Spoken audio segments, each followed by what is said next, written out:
My name is Louise, and I'll never forget the brunch where my sister smirked across the table and asked, "How does it feel to be the poor one?" Her voice carried just enough for every relative to hear, and in an instant, the room filled with laughter. Forks clinked against plates, hands covered mouths as people tried not to choke on their food, and the laughter grew louder until it felt like it was swallowing me whole. Everyone laughed, except me. Before I continue, please subscribe to show karma you're on the right side.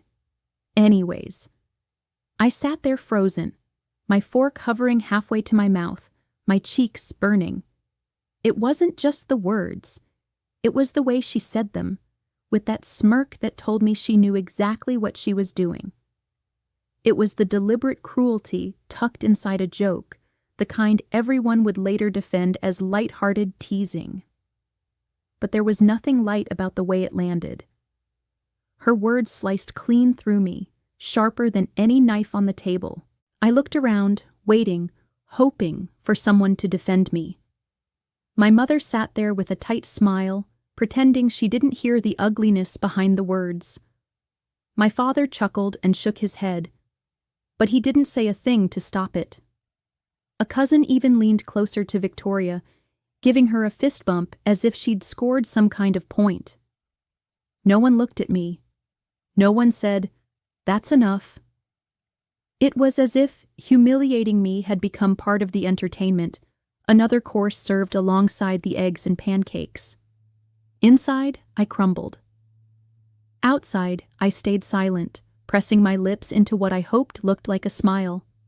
I'd learned long ago that if I reacted, they'd say I was overreacting, that I couldn't take a joke. But the silence I kept felt heavy, like swallowing a stone that refused to move.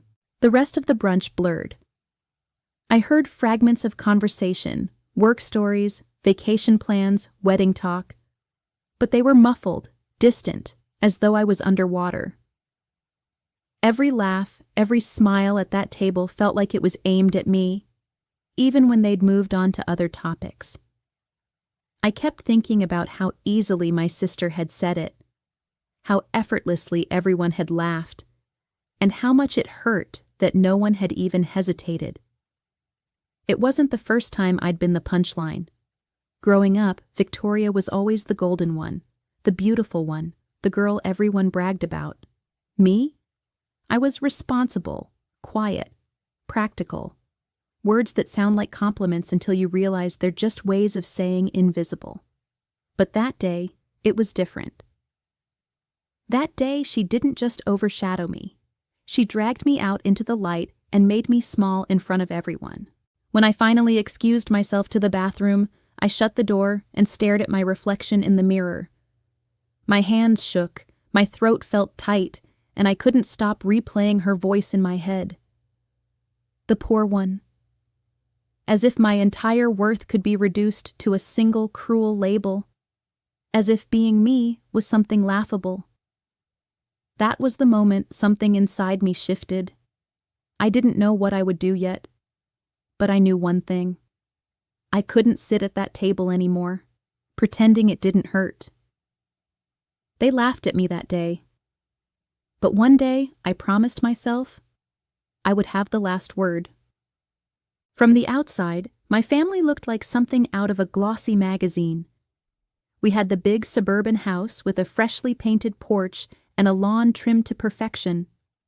The kind of place neighbors paused to admire on their evening walks, whispering about how put together the family inside must be. Every year, without fail, we sent out holiday cards, matching sweaters, carefully arranged smiles, and captions about gratitude and togetherness. On social media, we looked even better.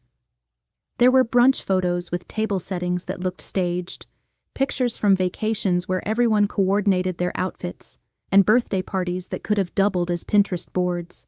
To the world, we were perfect. To the world, Victoria and I were the enviable sisters, the kind who supported each other, posed arm in arm, and embodied everything people thought sisters should mean. People often told me how lucky I was to grow up in a family like mine. They didn't know that those smiles were rehearsed, that our laughter was just loud enough to cover up the cracks underneath. Behind closed doors, things weren't so pretty. The house that looked pristine from the street was filled with sharp edges. My parents never raised their voices in public, but in private, the favoritism was impossible to miss. Victoria was the golden child. She could stumble, and it was spun as charming. She could snap, and it was brushed off as confidence. If she succeeded, the whole family celebrated. If she failed, they found excuses. Me? I was measured against her at every turn. If I brought home good grades, they nodded politely, then reminded me of Victoria's higher GPA. If I bought a new dress, my mother would remark how it wasn't quite as flattering as something Victoria wore. Even the smallest things, like the way I sat at the table or the way I spoke during conversation, were compared. "Why can't you be more like your sister?" That was the refrain I heard most often, sometimes spoken directly, sometimes disguised as a sigh or a glance. It wasn't open cruelty. Not at first. It was subtler than that. A smirk when I tried to share good news. A dismissive laugh when I offered an opinion. A glance exchanged between my parents when Victoria overshadowed me yet again. They weren't throwing knives. They were drawing small cuts, day after day, until I began to believe maybe I really was less. And the worst part was how convincing the illusion was. No one outside ever questioned it. Teachers adored Victoria and praised our family. Neighbors envied the polished image we projected.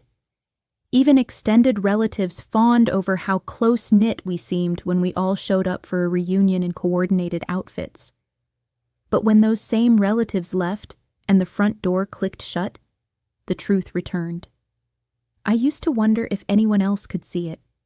The way I was always placed on the edge of photos, the way my victories were never celebrated, the way my parents' eyes lit up only for Victoria. To the outside world, we were perfect. But inside that house, I was invisible, and my sister's shadow stretched long enough to cover every part of me. Victoria was always the golden sister. From the moment we were old enough to be compared, she outshined me in the eyes of everyone who mattered most. She had the kind of beauty people noticed instantly, long hair that seemed to fall perfectly without effort, a smile that could charm teachers, neighbors, and even strangers in the grocery store. My parents soaked it up, proudly telling anyone who would listen how stunning she was, how she carried herself with such grace. Compliments flowed to her like water, and I often felt like I was drowning in the overflow, waiting for even a drop to reach me. Her lifestyle became another thing they worshipped. She was always draped in the latest trends, clothes my mother bragged about buying with her. When Victoria walked into a room, it was like the spotlight followed her, even if all she did was laugh or brush her hair back. I'd stand there, in the same room, invisible, wondering how she managed to command so much attention just by existing. If I tried to speak, my words were drowned out by her laughter. If I tried to share something important, the conversation always turned back to her. It wasn't just about appearances, though. Everything she did seemed to be magnified and celebrated. When she got her first job, a part-time gig that lasted a few weeks, my parents treated it like a major accomplishment, proudly announcing it at dinner with extended family. When I landed an internship after months of applications, my mother barely mentioned it. "That's nice," she said, already turning the conversation back to what Victoria was planning for her next trip. Even our achievements in school carried different weight. When Victoria got an A, the whole house celebrated. My father would beam, and my mother would announce it to anyone who would listen. When I brought home the same grade, it was brushed aside with, "Well, that's what you should be doing." There was no pride in their voices, no acknowledgement of the work I had put in. It was as if my accomplishments only mattered if they highlighted what Victoria had already done better, and she knew it. Victoria basked in their favoritism, like it was her birthright. She'd toss her hair back and smirk at me when our parents praised her, as if to say, "See? I'll always be ahead." She didn't need to push me down. She knew the family would do that for her by default. I can't count how many times I overheard relatives describe her as the glamorous one, and me as the practical one. It stung every time, those subtle labels that felt like chains tying me to the shadows. I wasn't jealous of her beauty or even her charm. What I envied was the way people made space for her, the way they wanted her voice in every conversation, the way her presence was celebrated without question. She didn't just have their love, she had their pride. And I learned painfully that in my family, pride was reserved only for her. It didn't happen all at once. It wasn't one dramatic moment that showed me where I stood. It was a slow drip, years of little humiliations that piled on top of each other until I could barely breathe under the weight of them. At first, I thought maybe I was imagining it. Maybe I was being too sensitive. Maybe I just needed to laugh along. But the pattern was too clear to ignore. It started with the clothes. I never had a problem with what I wore until my family made it one. If I showed up to brunch in a dress I'd bought on sale, someone would smirk and say, "That looks practical." Their tone laced with mockery. Victoria would walk in wearing something designer, and suddenly the room would light up, my mother gushing about how elegant she looked. My clothes weren't just ignored. They were targets, reminders that I didn't measure up to her standards of glamour. Then came the jokes about my choices. If I brought a homemade lunch to a family gathering, they'd raise their eyebrows and whisper, "Budgeting again?" As if being careful with money was something to laugh at. Victoria could splurge on a handbag she couldn't afford, and they'd marvel at her taste. When I paid off a debt quietly, no one noticed. When she racked up credit card bills, they brushed it off as youthful fun. It seeped into my career, too. I worked hard, took jobs that didn't always impress on paper, but taught me skills and kept me moving forward. But whenever I shared news about a project or a promotion, the reaction was lukewarm at best. "Oh, that's nice," they'd say, before immediately pivoting back to Victoria's life.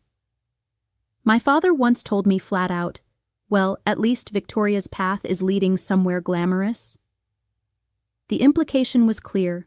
Mine wasn't. My career was safe, practical, and eventually dismissed as not real success. I could put in long hours, climb my way through challenges, and still it wasn't enough. Not compared to her curated image. What hurt most wasn't just the comparisons, it was the laughter. Every comment was delivered with a chuckle, every dismissal brushed off as a joke. "Lighten up, Louise, we're just teasing," they'd say, when my face betrayed how much it stung. But what they called teasing became a constant reminder that in their eyes, I was always second best, always less. Each laugh chipped away at me until I began to anticipate the punchline before it landed. After a while, I stopped sharing. I stopped telling them about the little wins at work or the careful choices I made that gave me peace of mind. Why hand them more ammunition? Why let them turn my life into another round of laughter? I learned to swallow the sting, to smile through the dismissals, to sit quietly while Victoria's spotlight grew brighter. But deep down, every joke, every sigh, every smirk was writing the truth on the walls around me. I was invisible to them unless I could be mocked. And the more they laughed, the more determined I became to one day make sure they'd choke on the sound of their own cruelty.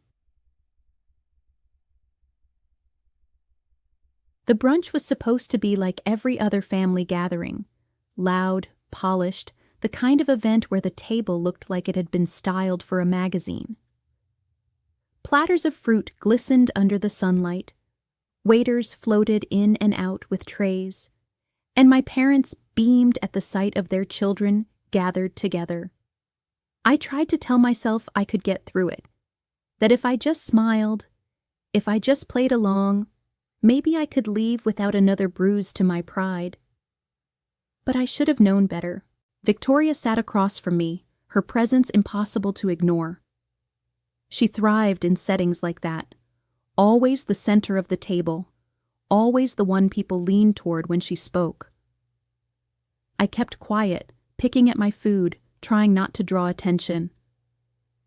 But then, in the middle of a lull in the conversation, her smirk appeared. I knew that look.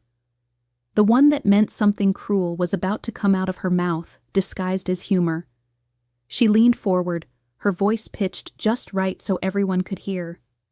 "So, Louise," she said, tilting her head with mock sweetness, "how does it feel to be the poor one?" For a split second, the words just hung there in the air. I prayed maybe no one would laugh, that maybe someone would finally step in, tell her to stop. But then it started. A chuckle from one cousin, then a burst of laughter from another. My father shook his head with a smile, as if she'd said something clever. Even my mother laughed softly into her napkin, pretending it was harmless. And then the wave came, rippling around the entire table. People laughing at me, at my expense, as though my life were nothing more than a punchline. I felt the blood rush to my face, my stomach twisting so tightly I could barely breathe. I tried to force a smile, tried to act like it didn't matter, but inside, I was unraveling. I had been mocked before, belittled countless times, but never like this. Not so loudly, not so publicly, not with so many people joining in. Their laughter was a chorus, and I was the spectacle. I glanced around the table, searching for anyone to defend me. No one did. Some avoided my eyes, others leaned in closer to Victoria, feeding her ego with their amusement. I wasn't a sister, a daughter, a cousin in that moment. I was the butt of the joke, the poor one. The rest of the brunch blurred. I don't even remember the food, though I know I didn't eat another bite. I kept my head down, waiting for it to end, wishing I could disappear. On the outside, I stayed silent. On the inside, something shattered. It wasn't just about the words. It was about the truth they revealed. That to my family, I wasn't just overlooked. I was less. And they were comfortable enough to laugh about it out loud. That day, in that moment, I realized I would never find respect at that table. I was done pretending. I didn't slam my hands on the table. I didn't scream or demand an apology. I just sat there for a moment, letting the laughter echo in my ears until it dulled into something almost hollow. My fork rested against the edge of my plate, my food untouched, my appetite long gone. Inside, I was burning, but on the outside, I forced stillness. Because I knew something then that I hadn't been willing to admit before. No matter what I said, no matter how hard I fought, they would never respect me in this house. So I pushed my chair back slowly, the sound barely audible over the chatter. No one noticed at first. They were still talking about weekend plans and vacations, still sipping their mimosas as if nothing cruel had just been said. Victoria's smirk lingered across the table, a silent reminder that she thought she'd won, but I didn't give her the satisfaction of a reaction. I rose, smoothed my dress, and slipped my bag over my shoulder. Finally, my mother glanced up.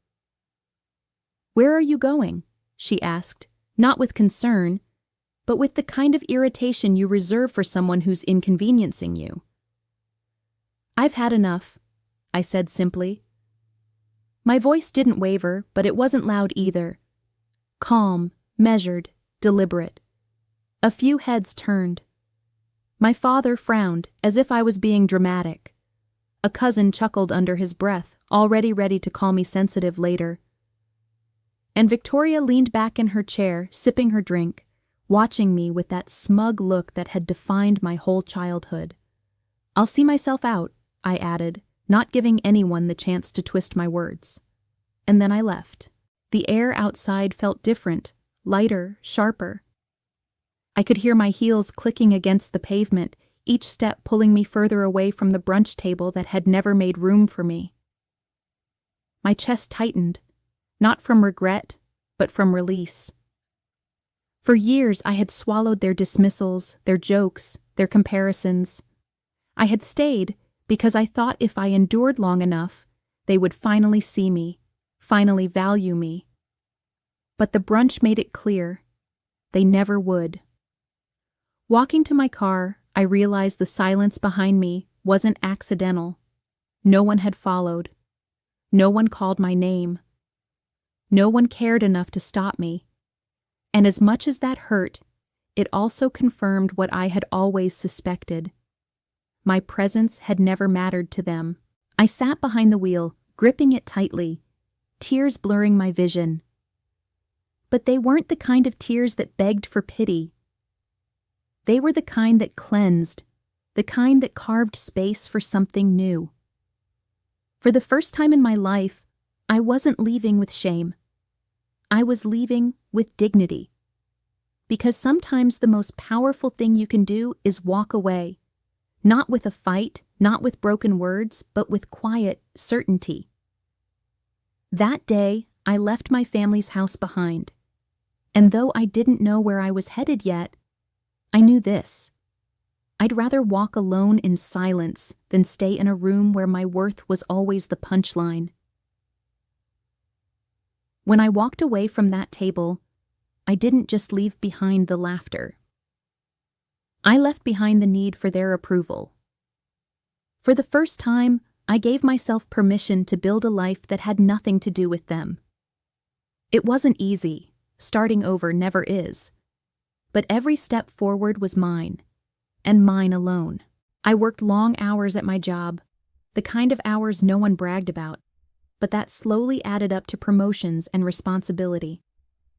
While my family saw me as the poor one, I was pouring myself into something they had never cared to ask about. I built skills, I stayed late when others went home, I volunteered for projects that no one else wanted, and little by little, I carved out a place for myself in an industry that rewarded persistence more than charm. At night, when the office lights dimmed and I finally made it home, I worked on side hustles. I freelanced, I consulted, I even picked up odd jobs online that paid in small amounts, but taught me lessons about managing clients and saving strategically. I lived frugally, not because I had to, but because I had a vision. Every dollar I didn't spend went into savings, and then into investments. At first it was small, an emergency fund, then a retirement account. But soon I began to study, to learn about markets, to make careful, calculated risks. While Victoria flaunted handbags bought on credit, I was buying assets. While my parents praised her vacations, I was buying into funds and slowly, quietly creating stability. They mocked my budget choices, but my so-called practicality was compounding into freedom. They never asked, so I never told. Let them think I was struggling. Let them laugh. They had no idea. And in the spaces between work and side hustles, I built relationships that weren't tied to bloodlines. I surrounded myself with people who valued me not for what I could provide or how I looked in photos, but for who I was. Friends who celebrated my wins, no matter how small. Mentors who guided me, not because they had to, but because they believed I was worth investing in. Strangers who became family, piece by piece. There were nights I collapsed into bed exhausted, my body aching from the grind. But even then, I felt something I never felt at home. Purpose. I wasn't living for someone else's approval anymore. I was living for myself. And every quiet choice, every hour worked, Every investment made was a brick laid in a foundation that was mine alone. My family called me the poor one, but what they didn't see was that I was building wealth, not just financial, but emotional. Wealth in independence, in resilience, in the kind of strength you can't buy or fake. They could laugh at my clothes, my meals, my boring life. It didn't matter, because one day, the life I was building in silence would be louder than any cruel word they had ever thrown my way. My family thought they knew who I was. They thought I was the sister scraping by, the one who would always trail behind Victoria's glow. What they didn't know, what I never told them, was that while they were busy laughing, I was building. Quietly, deliberately, piece by piece, I was creating a life that had nothing to do with their approval and everything to do with my own freedom. At work, the long hours and endless projects had paid off. I wasn't just surviving anymore, I was leading. I had been promoted, trusted with clients and accounts that came with both responsibility and recognition. My salary was no longer something to dismiss. It was more than enough to live comfortably. But instead of flaunting it like my sister flaunted her designer clothes, I funneled it into a plan. My career wasn't glamorous, but it was steady, it was rewarding, and most importantly, it was mine. I invested every extra dollar. Stocks, funds, even real estate when the timing was right. I studied late into the night, teaching myself how to make my money work harder than I could alone. The small savings account they mocked became a portfolio that grew quietly in the background. They teased me for being practical, but practicality became my weapon. Every careful choice they ridiculed turned into leverage, until I realized I wasn't just stable. I was thriving. I didn't live in a lavish house or drive the flashiest car, and maybe that's why they never suspected. They measured wealth by what they could display. Handbags, vacations, staged photos with perfect smiles. I measured mine by freedom, by knowing that if I lost everything tomorrow, I had built a cushion to land on, by knowing that no matter how much they dismissed me, I had the power to choose my own path. I also built connections beyond my family, people who opened doors, trusted my judgment, and respected me. Deals that started as small opportunities turned into larger projects, side hustles evolved into ventures, and before I knew it, I wasn't just financially independent, I was free in a way they would never understand. The irony was almost too sharp to bear. They still called me the poor one. They still laughed about my simple lifestyle. They had no idea that I could buy and sell the very things they bragged about. They had no idea that my quiet, careful choices had built me a fortune they could only dream of. And I kept it that way.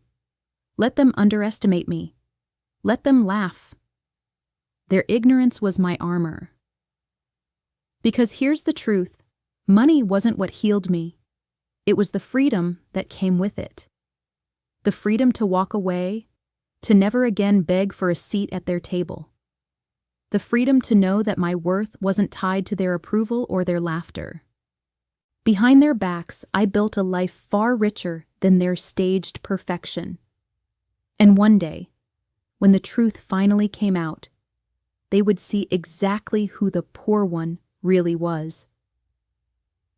For so long, I thought family was something you were born into. Something unchangeable, no matter how it made you feel. But the more distance I put between myself and the people who laughed at my pain, the clearer it became. Family is chosen, not given. And slowly, piece by piece, I began to craft my own circle, one that looked nothing like the people I had left behind. It started with the friends who had been there all along, the ones who had clapped for me even when my own parents barely noticed. They were the ones who showed up when I was exhausted, who brought me takeout when I worked late, who texted me proud of you after I landed a promotion. Their encouragement felt foreign at first. I wasn't used to my victories being celebrated without a comparison attached, without a "but Victoria" trailing after it. They made me feel like I mattered, not as a shadow, but as a person with her own light. Then came mentors. At work, a senior colleague pulled me aside one day and said, "You've got instincts people can't teach." It was the kind of validation I had craved for years but never expected.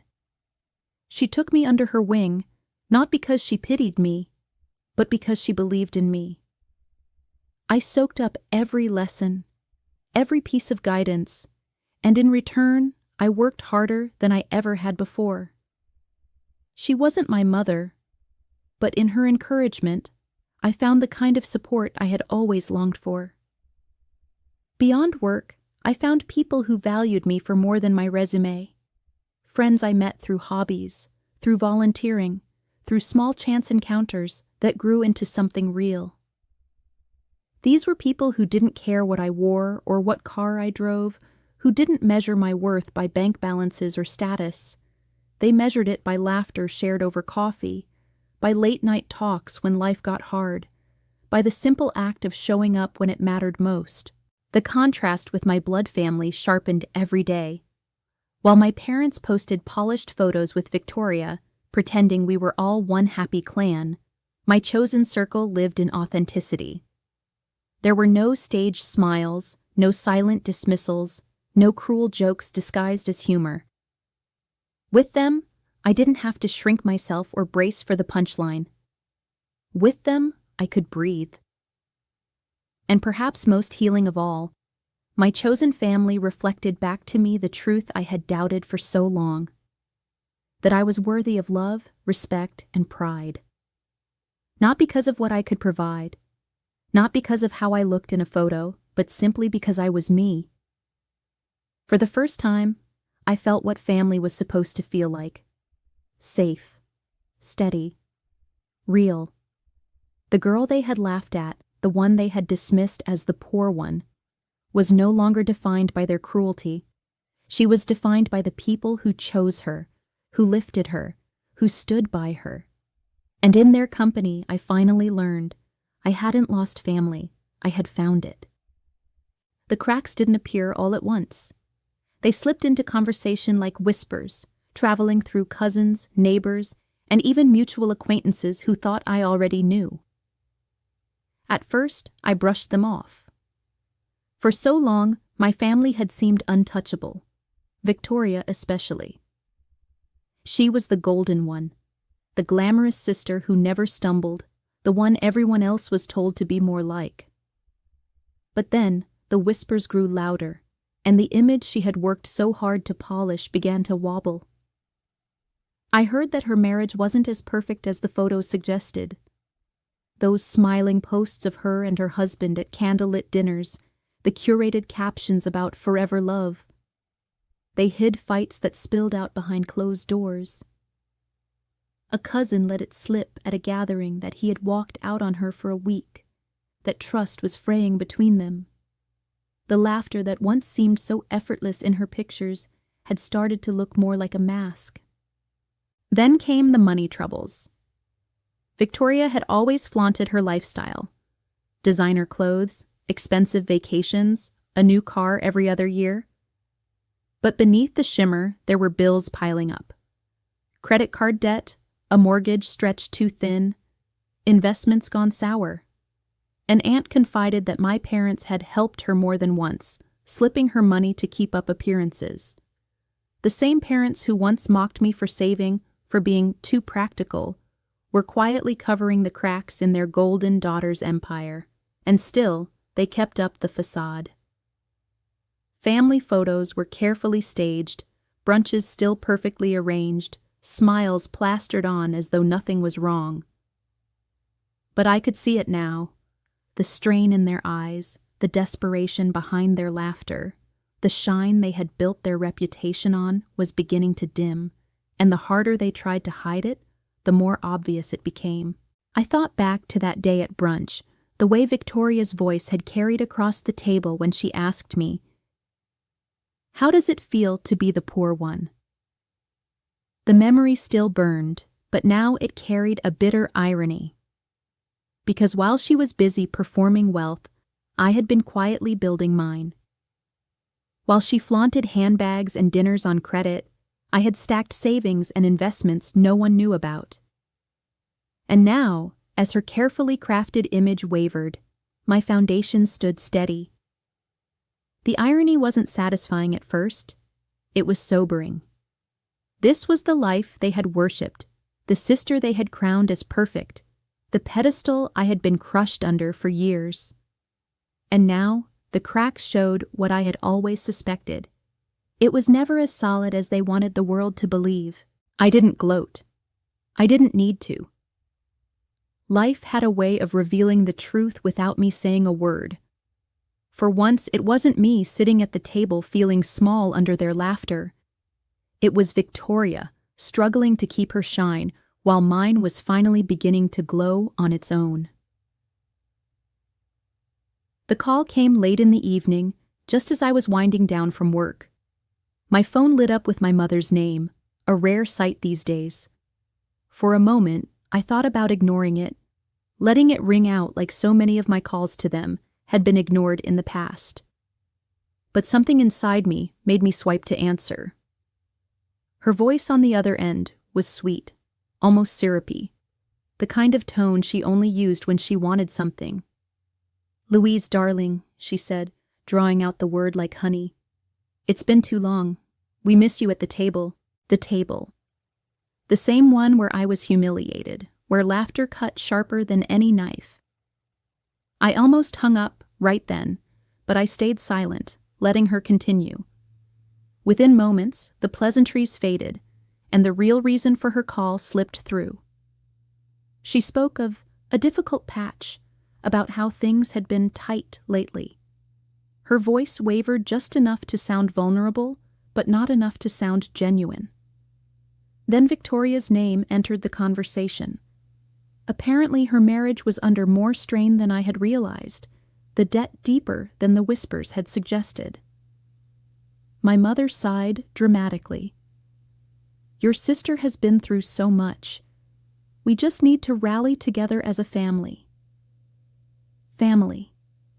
That word rang hollow in my ears. Where was family when I sat in a hospital bed with a broken leg, alone? Where was family when I left brunch humiliated, my dignity shredded by Victoria's smirk? Now, suddenly, family mattered because they needed me. I didn't answer right away. The silence must have unnerved her, because then she added what she really meant. Money. Help. Support. She tried to dress it up with words like stability and a little assistance. She even suggested I could lend a hand with some of your success, as though my hard-earned independence was something I should casually hand over to the people who once mocked me for being practical. Not long after, Victoria herself called. Her tone was different, still proud, still sharp, but laced with desperation. "Louise, I know we've had our differences," she said, as if our history was just a minor disagreement instead of years of cruelty. "But I could really use your help, just for now. Things have been difficult." Difficult. That was the word she chose. Not cruel, not humiliating, not unbearable. The words that could describe what she had done to me. Just difficult, as if her situation was somehow worse than the pain she had inflicted on me. As I listened to her faltering voice, I realized something with perfect clarity. They weren't reaching out because they missed me. They weren't reaching out because they loved me. They were reaching out because they needed me. The very same people who had laughed at my so-called poverty now saw me as their lifeline. And for the first time in my life, I wasn't the desperate one at the table. They were. When my mother and sister finally stopped circling their words, when the desperation in their voices could no longer be hidden under polite phrases, I knew it was time to answer. For years I had stayed quiet, swallowing the pain, burying the sting of their laughter deep inside me, But this time, silence wasn't strength. It would only be surrender. And I had no intention of surrendering to them ever again. I waited until my mother finished her practiced sighs, until Victoria's thinly veiled plea for money hung awkwardly in the air. Then I took a breath, steady and calm, and let the truth I had carried for so long finally pour out. "Do you remember that brunch?" I asked, my voice measured. "The one where Victoria leaned across the table and asked me how it felt to be the poor one?" I didn't raise my voice. I didn't need to. The words alone carried the weight of a wound that had never healed. There was a pause, a silence thick enough that I could almost feel their discomfort through the phone. I continued. "You all laughed. Every single one of you. And when I sat there, humiliated, not one person stood up for me. Not one person thought to say, 'That's cruel, stop.' Do you know what that moment did to me? It broke something. It showed me exactly what I meant to this family. I let them sit with it. For once, I wasn't rushing past my pain to make them comfortable. For once, I wanted them to squirm. You thought I was the poor one," I went on, my tone sharper now, but still calm. "You thought I was the one with nothing to offer, the one to laugh at, to brush aside, to underestimate. But I was never the poor one. I was the one you dismissed while I was quietly building something real. I was the one you underestimated." I could hear Victoria breathing on the other end, shallow and quick. My mother tried to interject. Something about how it was just a joke, how I was taking things too seriously. But I didn't let her finish. "No," I said firmly. "That was never a joke. You don't get to humiliate me in front of everyone, call it teasing, and then come back years later asking me to save you. You laughed at me when you thought I was struggling. Now you want me because I'm not." Silence again, heavy, telling silence. For years, I had dreamed of screaming at them, of throwing their cruelty back in their faces. But I didn't need to scream. The power was in my calm. The power was in saying no, without shaking. "I don't owe you anything," I said at last. "Not my money, not my time, not my forgiveness. You had your chance to treat me like family, and you wasted it." When I hung up, I didn't feel guilt. I didn't feel shame. I felt free. For the first time, the truth was out, and it belonged to me. In the weeks after that call, something shifted inside me. I had spent so much of my life trying to prove myself to people who were determined never to see me. I thought if I worked harder, if I dressed better, if I achieved enough, eventually they would recognize my worth. But when I told them the truth and refused to bend, I finally understood. I didn't need their recognition. I never did. Wealth, I realized, was never about the kind of staged photos my family posted, the perfectly decorated brunch tables, or the designer clothes they paraded to neighbors and friends. Those things looked shiny, but they were hollow. Wealth was being able to stand tall without their approval. Wealth was having the freedom to walk away, the strength to say no, the courage to choose who I let into my life. I thought back to the girl I used to be, the one sitting silently at that brunch, burning with shame while laughter circled the table. That girl thought she was powerless, that her only choice was to endure. But she was wrong. She didn't know that one day, her so-called practicality, her budget choices, her quiet independence would grow into something far stronger than anyone at that table could imagine. Now I live in a home I chose, filled not with things to impress, but with peace. My circle is small, but it's made of people who actually care. Friends who stood by me, mentors who believed in me, a chosen family who would never laugh at my pain. I host dinners now too, but they look nothing like the brunches I grew up with. There are no staged photos, no competitions, no cutting remarks disguised as humor. There is laughter, yes, but the kind that heals, not wounds. Sometimes I still hear whispers about Victoria, about my parents, about how the cracks in their perfect image continue to spread. But those whispers don't sting anymore. They don't define me. If anything, they remind me of the truth I finally accepted.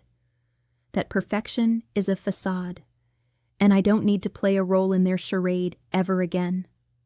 True wealth is waking up each morning knowing I am not trapped by their expectations. It's being able to make choices on my own terms. It's having the strength to cut ties with people who use love as a weapon, and the courage to stand tall even when standing alone. I don't look at their brunch photos anymore. I don't care what captions they write or what image they try to sell to the world. Because I know the truth. And the truth is enough. They called me the poor one. But I built a life richer than they'll ever know. Did you enjoy the story? If so, please let me know in the comments. Also, subscribe to support us. Thanks for watching.